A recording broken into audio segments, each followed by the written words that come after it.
What is fasting? Fasting involves two areas, the physical and behavioral. We fast physically and we fast behaviorally. As for fasting physically, it is from three things: food, drink, sexual activity. You got to say it more broader. Sexual activity. So we're going to talk about that a little bit and explain it. The second part is to fast from certain behavioral activities, and they involve our tongue and our actions. So, when you hurt someone, fast from that. Your tongue, you want to swear at someone, stop that. You want to say something that is haram or backbite, stop it. So we fast in our behavior, in our manners, in our etiquettes, and with our tongues. If you do haram things in Ramadan and you say wrong things or your actions are not good, if you haven't broken your fast, what they do, sins, they don't break your fast, but they diminish and decrease the rewards that you accumulate. It gets rid of them. Some people, depending on how many sins and wrong things they do in Ramadan, they may end up with a day of fasting. All they get out of it is just thirst and hunger. It'll count for them that they fasted, but no reward. And some of them half the reward, some of them 100%, some of them 3/4. So do your best, inshallah. That's fasting. We fast by abstaining from food and drink and sexual activity from the moment the sun or the break of dawn, the first break of dawn, as soon as the first bit of light appears in the horizon, until sunset. Then at night we eat and drink and engage in halal sexual activity again.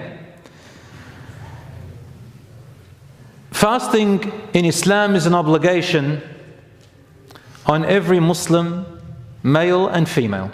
Number two, every sane person, someone who is healthy in their mind. They're not mentally they don't have mental disorders. Number three, who has reached puberty.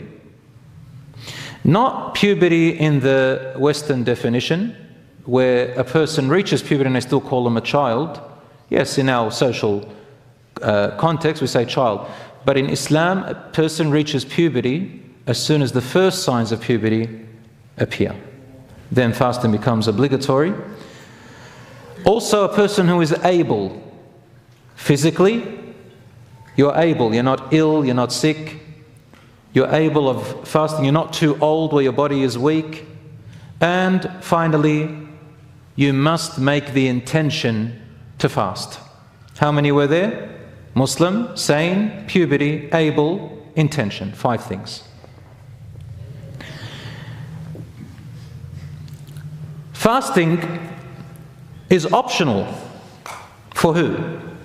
For a child who is, what we say in Sharia terms, mumayyaz, which means is about 7 years old and above. Between 7 years old and puberty, a boy and a girl, it is optional for them to fast, and we encourage them to get used to it. However, if they don't want to fast, we cannot force them, because it's not obliged on them.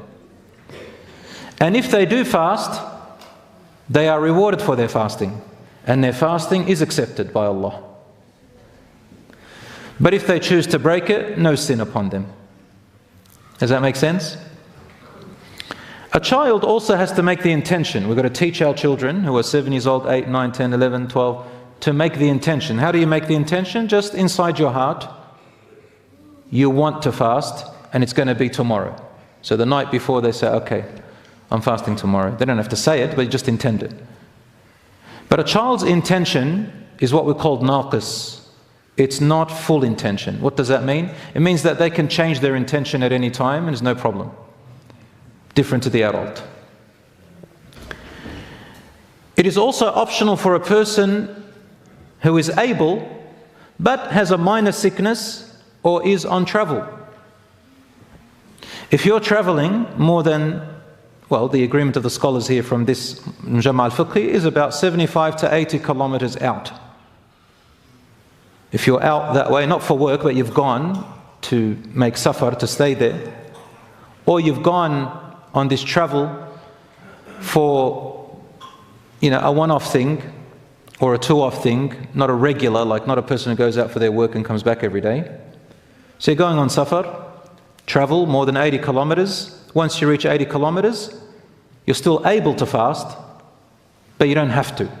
It's optional. And if you are sick, but not too sick, it's also optional for you to fast or not fast. We're going to talk about these shortly a bit more.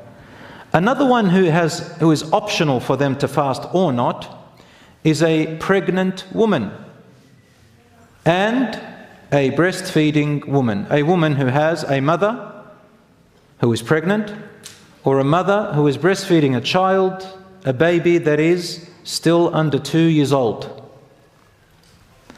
I will explain this more shortly. Number 5. Before being able to fast Ramadan has to arrive, of course. And the way that Ramadan begins, I'm just going to say it quickly without technicalities and all the issues surrounding it.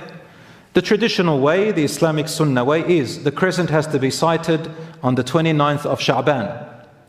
Number 2, if it is cloudy or rainy or unable to be established, then the Prophet, peace be upon him, said, complete Sha'ban 30 days. Don't worry about the crescent anymore. And then fast after 30 days. He said, sallallahu alaihi wasallam, فَقْدُرُوا لَهُ, or أَكْمِلُوا شَعْبَانَ 30. Continue Sha'ban 30, or restrict Sha'ban to 30.